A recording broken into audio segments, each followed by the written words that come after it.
परमेश्वर के अति पवित्र नाम की महिमा। प्रभु में प्रिय बंधुओं, हम 50 दिनों के महाव्रत काल से, उपवास काल से हम गुजर रहे हैं।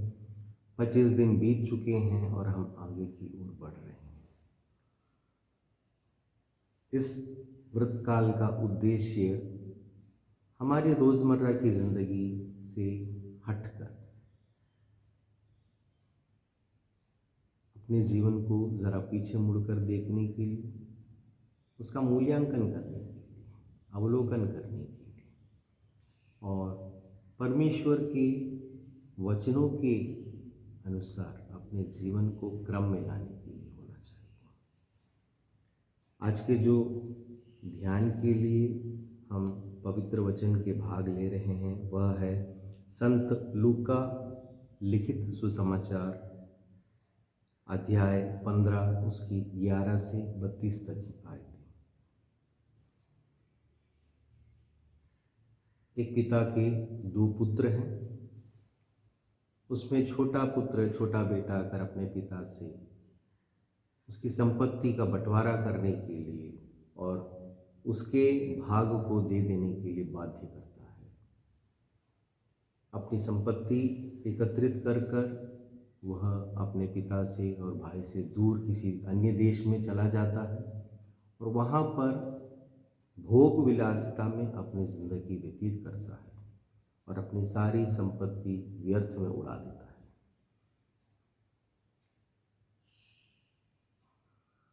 इस पुत्र ने क्या कर्म किया?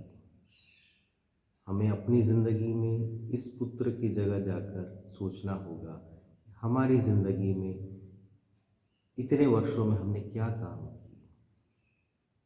अगर पाप किए हैं तो वह क्या पाप किए? इस छोटे बेटे ने पाप किए थे। कौन कौन से पाप थे वो? 5 प्रकार के पाप उसने किए। पहला पाप उसने किया, अपने पिता को संपत्ति का बंटवारा करने के लिए मजबूर किया। बंटवारा दुखदायक होता है। बंटवारा आपस में फूट डालता है। इसने वह कार्य किया।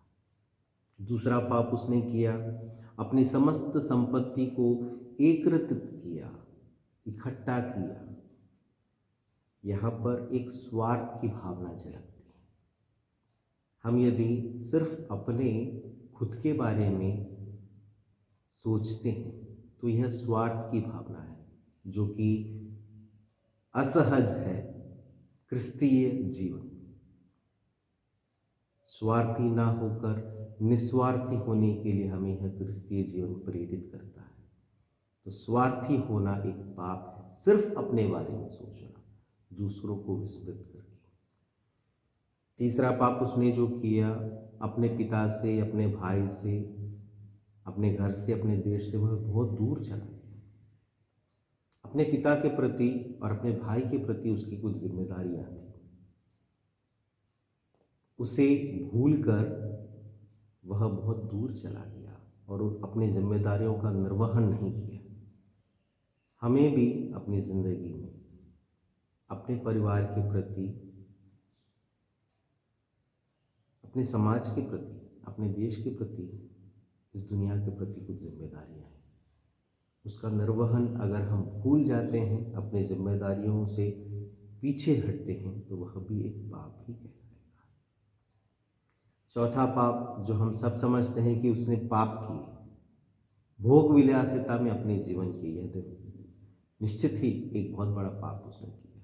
हर तरह के नाना प्रकार के पाप जो वो कर सकता था वो सारे उसने किए होंगे, क्योंकि उसके हाथ में धन था, उस समय संपत्ति थी उसके हाथ में, और उसने भोग विलासिता में अपने जीवन यापन किया, जो कि कभी भी हमारे जीवन में नहीं करना है।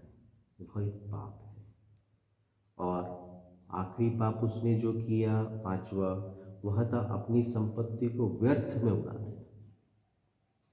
हमें जो अपने पिता की संपत्ति मिली है, परमेश्वर की संपत्ति हमें जो मिली है, वह व्यर्थ में उड़ाने के लिए नहीं।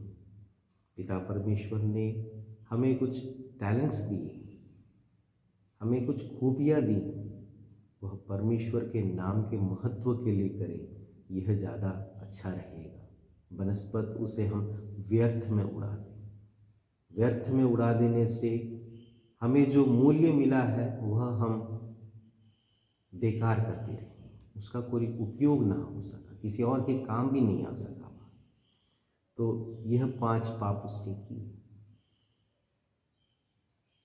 छोटा बेटा जिस देश में है उस देश में एक अकाल पड़ता है, भूखमरी आती है, आखिर में वह सुअरों को चराने वाले एक झुंड के पास जाके रहता है और सुअरों को चराने का काम करता है। खाने के लिए कुछ नहीं होता है तो सुअरों को जो फलियां दी जाती हैं वह खाने का वह इच्छा करता है, लेकिन वह तक भी उसे नसीब नहीं होता है, उसे मिलता नहीं। तब वह सोचता है अपने पिता के घर के बारे में कि वहाँ तो मैं बहुत ही अच्छा जीवन जी रहा था, मेरे पिता के नौकर तो मैं यहाँ जो भोजन कर रहा हूँ इससे बहुत अच्छा भोजन वो वहाँ करते थे, और उसे पछतावा होता है। यह पवित्र व्रतकाल हमें पछतावे की ओर अग्रसित करे। अपने खुद के जीवन के बारे में सोचकर जो कुछ भी हमने अपने जीवन में कर्म किए हैं उसका अवलोकन करते हुए अपने पिता की ओर घर को लौटने के लिए हमें प्रेरित करें। और छोटा बेटा अपने मन में बोलता है कि मैं घर जाकर अपने पिता से बोलूँगा, पिताजी मैंने स्वर्ग के विरुद्ध और आपके विरुद्ध पाप किया है, मैं आपका पुत्र कहलाने योग्य नहीं, मुझे अपने मजदूरों में से एक जैसा रख लीजिए। इस महाव्रत काल के आगे हम जैसे बढ़ रहे हैं, परमेश्वर के सूली पे चढ़ने के गुड फ्राइडे की ओर हम जब बढ़ रहे हैं तो अपने जीवन के बारे में अवलोकन करते हुए, अपने पापों के बारे में मनन करते हुए, उसके बारे में पश्चाताप करते हुए, पवित्र कन्फेशन, होली कन्फेशन के माध्यम से हम अपने जीवन में जो वचन परमेश्वर ने हमें दिए हैं उसके अनुसार जीवन जीने के लिए बाध्य हैं। यह पवित्र भाग हम सभी को अपने स्वर्गीय पिता के घर वापस लौटने के लिए प्रेरित करे। यह व्रतकाल हम सब के लिए अनुग्रह का काल रहे।